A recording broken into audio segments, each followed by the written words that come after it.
En vísperas de la conmemoración de los muertos, Leyenda Urbana se mete en un escenario de historia de muertos y de panteones. Le vamos a contar algunas cuestiones inauditas que ocurren en los panteones, le vamos a contar historias de amor en torno de las tumbas, le vamos a contar muertes heroicas y le vamos a contar también el escenario de panteones en donde todavía hasta la fecha se aparecen fantasmas. Mi nombre es Alberto Barranco Chavarría y esto es Leyenda Urbana.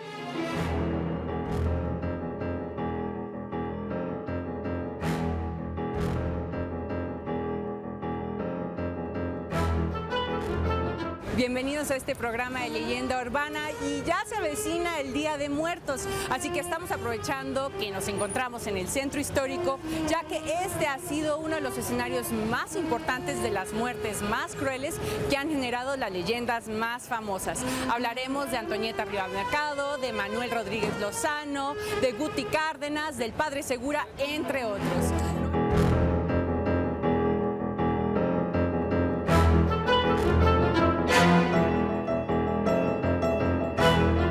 De acuerdo a lo que dice esta lápida, aquí estaría sepultada Isadora Duncan, la prima bailarina de los Estados Unidos, aquella que innovó las danzas griegas y las convirtió en modernas, aquella que fue la primera en bailar descalza. Isadora Duncan murió en el año de 1927, contrario a lo que dice la placa, en la ciudad de Niza. Una muerte verdaderamente extraña. Ella traía una larga mascada, de pronto iba en un automóvil, el automóvil se enreda, la mascada se enreda en la rueda del automóvil y ella perece ahorcada. El caso es que, bueno, pues de acuerdo con esta historia de Niza, habría venido Isadora Duncan ya muerta y habría sido sepultada en este lugar, lo cual es totalmente falso. En realidad, Isadora Duncan nunca pisó México. En realidad, Isadora Duncan ni siquiera, tendría la más mínima idea de estar sepultada en este lugar. ¿Qué fue lo que pasó? Algunos hablan de alguna puntada de alguien que quiso jugarle una broma a la gente que viniera a este que es el Panteón de San Fernando. Otros pensarían que se trata pues de algún asunto de carácter oficial por alguna circunstancia. Lo cierto es que detrás de este suceso está mi general Plutarco Elías Calles. 1927, siendo presidente de México Plutarco Elías Calles, bueno, ocurre la muerte de la prima bailarina y entonces quizás porque estaba enamorado de ella, quizás en homenaje de ella, quizás simplemente por tener un fetiche, Plutarco Elías Calles manda poner esta placa que en realidad, repito, es un sepulcro vacío.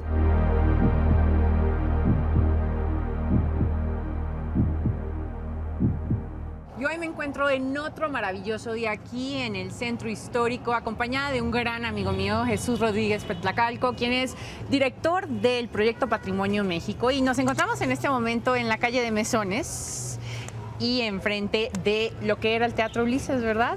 Así es, Cintia, estamos frente al legendario 42 de la calle de Mesones, en cuyo sitio tuvieron lugar historias impresionantes relacionadas al teatro y sobre todo a una mujer llamada Antonieta Rivas Mercado.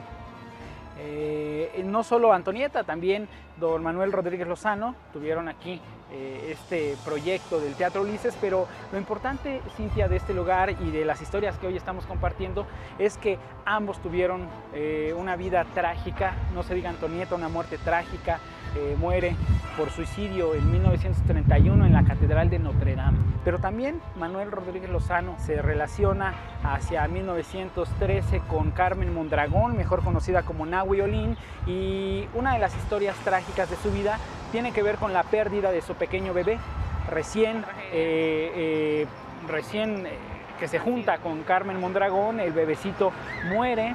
Hay muchas historias, dicen que murió asfixiado, dicen que Carmen Mondragón le mató porque, según los chismes, don Manuel Rodríguez Lozano era homosexual y ella no soportaba eso, ¿no? Estaba muy enojada con el tipo de relaciones que don Manuel llevaba y bueno, que para un poco de castigo hacia él causa esta muerte.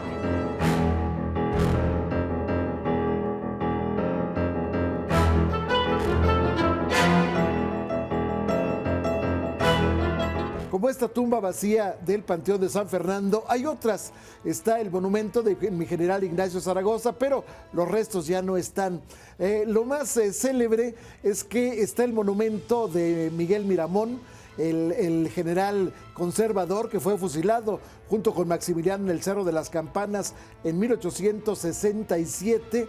Bueno, pues resulta que a pesar de que la gente ve un gran monumento, a pesar de que la gente siente que ahí están los restos del general, no es cierto.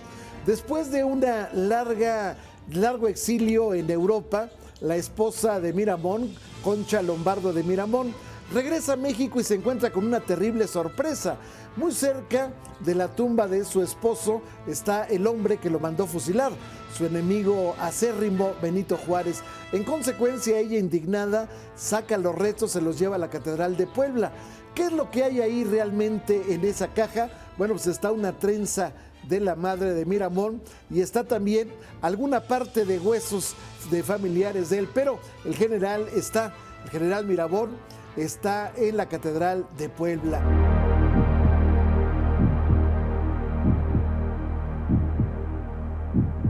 Y ahora, siguiendo este recorrido para el Día de Muertos, me encuentro en la calle 16 de septiembre, aquí en el centro histórico, y Jesús, enfrente de uno de los grandes hoteles de su época, ¿verdad? Pues propiamente en lo que es la calle histórica en cuanto a hotelería en la ciudad, la calle antigua de Tlapaleros, que hoy lleva el nombre de 16 de septiembre. En este espacio, Cintia, sucedió uno de los asesinatos que más conmovieron a la sociedad política de principios del siglo XIX. Juan de Dios Canedo, un hombre cuya función era la diplomacia, un hombre que se dedicó a orquestar esta ley hacia 1827 que buscaba la expulsión de los españoles después de la consumación de la independencia de México. Un día, no se sabe por qué razón, al interior de la habitación que ocupaba en lo que fue el Hotel de la Gran Sociedad, ubicado donde hoy está la Casa Boker, amanece asesinado. El cuarto totalmente ensangrentado. La gente despertó ese día con gran conmoción porque era un asesinato relevante, ¿no? Era un personaje político, un personaje público que finalmente tenía un triste desenlace. Ahora, ¿se llegó a saber quién había asesinado a este gran político? No se supo, pero podemos pensar que probablemente tuvo que ver con toda esta función que tuvo él como diplomático en cuanto a las relaciones con España y con los españoles radicados en México, que serían expulsados después de esta consumación de nuestra independencia.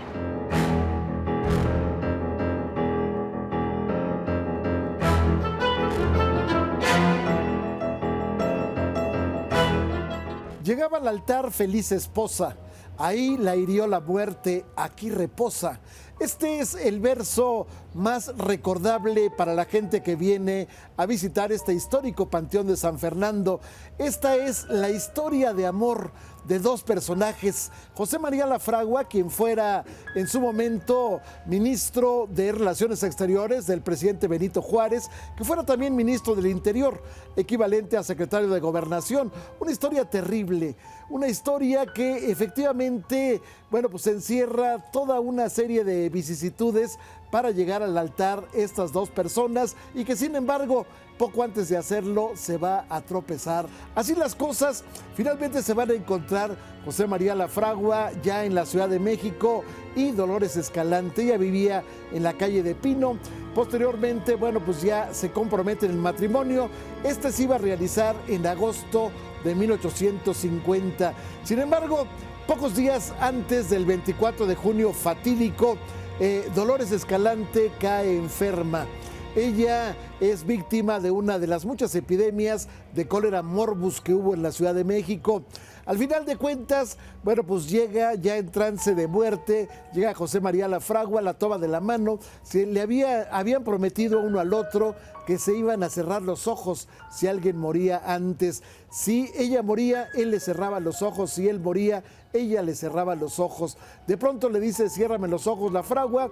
Hay un momento de felicidad entre ellos, aparentemente la enfermedad está cediendo. Sin embargo, finalmente entraría en agonía, se toman las manos y ella murió.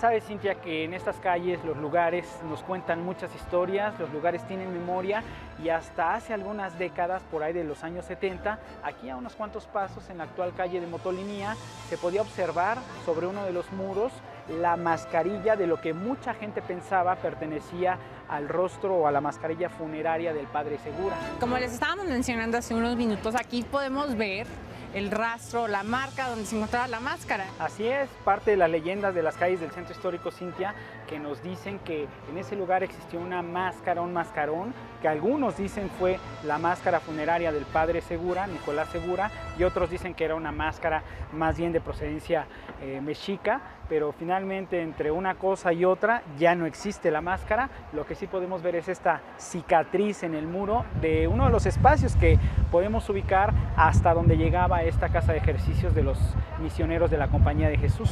Y que desapareció misteriosamente desde los años 70. Así que el que tenga esa máscara y que esté viendo este programa, devuelva la máscara.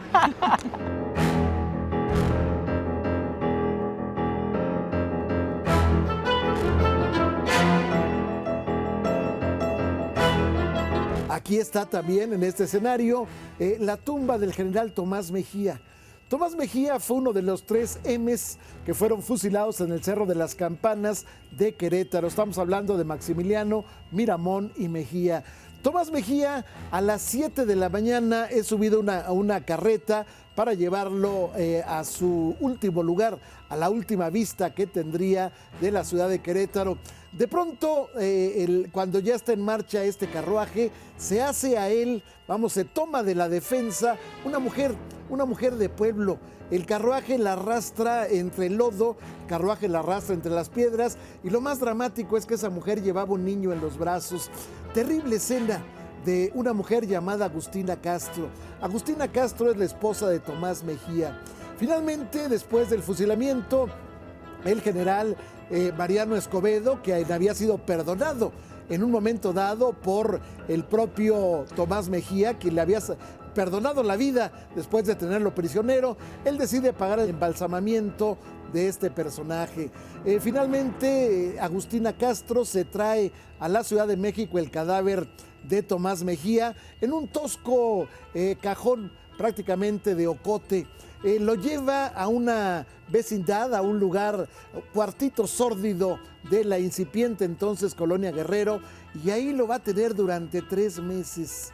Hasta entonces se decide que el cuerpo de Tomás Mejía, quien, pues su mujer no tenía recursos para sepultarlo, se lleve al Panteón de San Fernando.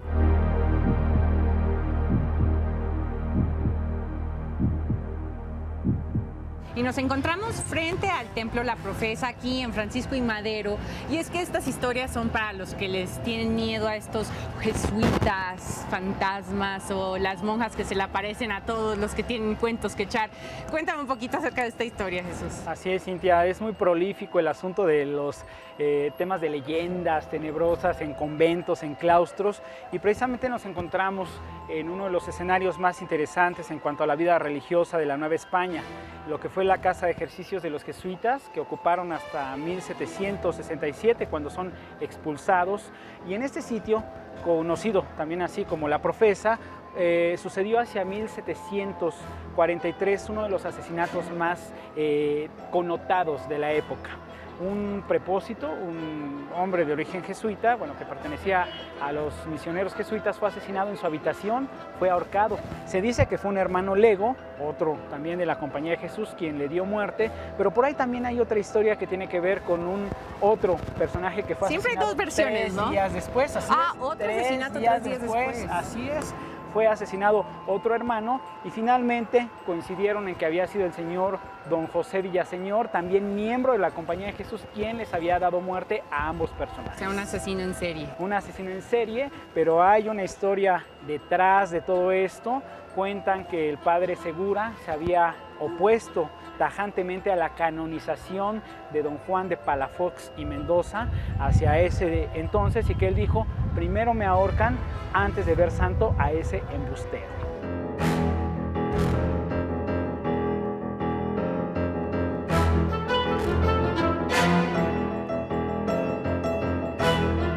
Herido del alma en enero de 1871, tras la muerte de su adorada Margarita, Benito Juárez había estado en una situación de depresión terrible. Sin embargo, la enfermedad del cuerpo llegaría hasta meses después. En julio de 1872, año y medio después, lo visitan unos niños al presidente Benito Juárez, ahí en Palacio Nacional. Y entonces, bueno, pues él está recibiendo las canciones, los poemas de los niños. De pronto termina la visita de niños que querían agradecerle los donativos que en lo personal entregaba para su orfanatorio. Benito Juárez saca de la bolsa un peso y se lo da, bueno, un peso para cada uno de los niños. Finalmente ellos ya estaban despidiéndose cuando él se lleva la mano al corazón. Se recarga en un mueble y bueno, pues esto alarma al maestro que llevaba a los niños. Le dice, ¿siente usted bien, señor presidente? Y él dice que sí. Benito Juárez para entonces ya sabía que tenía angina de pecho. El 16 de julio de 1872, Benito Juárez se levanta como siempre. Sin embargo, bueno, pues vuelve a tener un dolor agudo en el corazón. Y esto hace que se le aplique por primera vez fomentos de agua hirviendo en el corazón. Era terrible el sufrimiento de este presidente de la República, de este patricio, en el momento en que se levantaban ámpulas hasta de 6 centímetros. Imagínese usted la bola que se le levantaba en el pecho. Sin embargo, Benito Juárez nunca dio muestras de dolor alguno.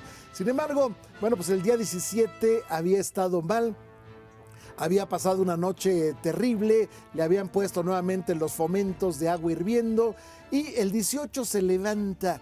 Aparentemente, bueno, pues estaba ya listo para irse a la oficina. Sin embargo, después de desayunar se siente terriblemente mal, al punto que regresa a la cama contra su costumbre. Posteriormente, ya por ahí de las 4 de la tarde, decide levantarse. Tiene una reunión con sus ministros, ahí está por ejemplo José María Lafragua con él, tiene acuerdo con ellos y terminando vuelve a la cama, de ahí no se levantaría ya. A las 11 de la noche pareciera que se le había acabado el dolor terrible con los fomentos de agua hirviendo que se le ponían y sin embargo, bueno, pues media hora después Benito Juárez expiraría. Una situación terrible que va a obligar a que se apuntale el Salón de Embajadores del Palacio Nacional, en virtud de que era tanta la gente que llegaba a visitar la caja donde estaban los restos de Benito Juárez. Finalmente, el 23 de julio de 1872 va a ser sepultado en este lugar, un cortejo extraordinario como nunca se había visto en la historia. Curiosamente, Benito Juárez va a clausurar este panteón, va a ser la última vez. Se depositan sus restos junto al nicho donde estaba Margarita Maza. No necesariamente estamos hablando de esta tumba. Esta tumba maravillosa se va a hacer por suscripción, es decir, se va a buscar un concurso para ver quién hace el mejor diseño y va a tardar 8 años en darse este escenario de la tumba, este escenario maravilloso de este féretro donde están los restos de Margarita Maza y Benito Juárez. Ve usted la simbología de este monumento. La patria está tomando entre su regazo la cabeza de Benito Juárez.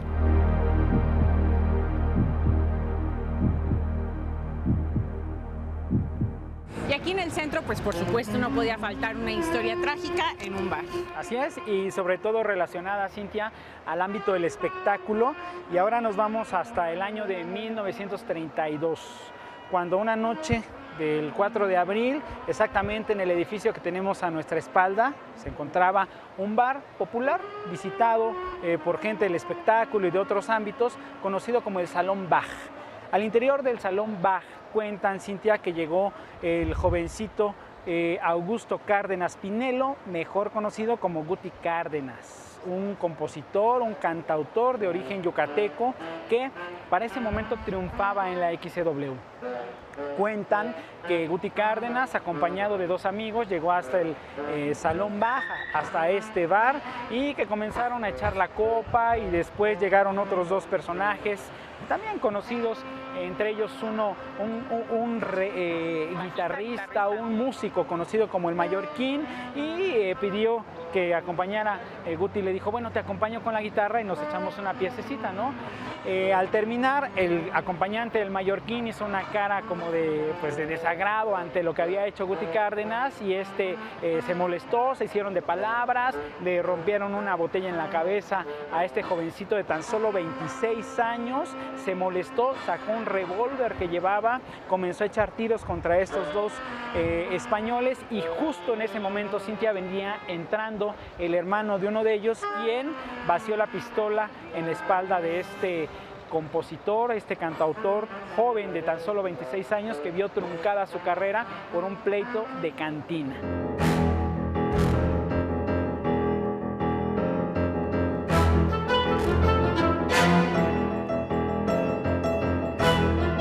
A mediados del siglo XIX, además de este panteón de San Fernando, existía otro conocido como Santa Paula. En este panteón estaba enterrada, válgame Dios, una pierna del general Antonio López de Santana. Como usted sabe, él perdería este miembro después de una incursión de los franceses en Veracruz. Habían tomado por sorpresa, los franceses habían desembarcado en Veracruz.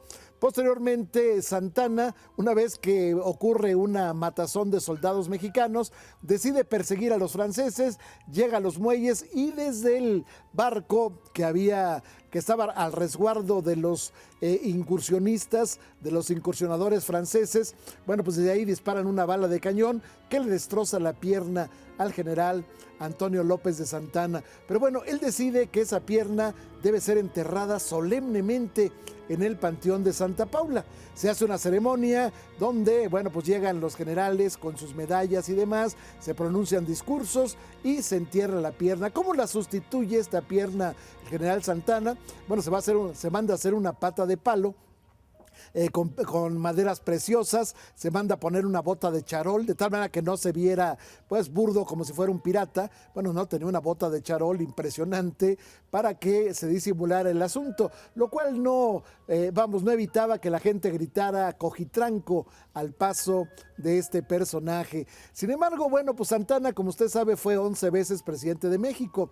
La gente lo quería y lo odiaba. Odiaba al hombre que le puso impuestos a las ventanas, a las puertas, a los desagües de las azoteas, a los perros.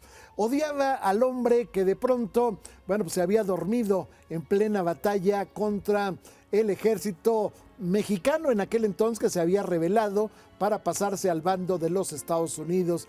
Al mismo tiempo adoraba a Santana. Santana entra a la Ciudad de México en 1847 por Tacubaya y se le va agregando el pueblo para integrarse a la lucha en la defensa del país frente a la invasión de los Estados Unidos. Pero entonces, en las veces cuando venía la ola de odio contra Santana, la turba llegaba a esa tumba, la más lujosa del Panteón de Santa Paula, desenterraba la huesa y la arrastraba por las calles de la ciudad.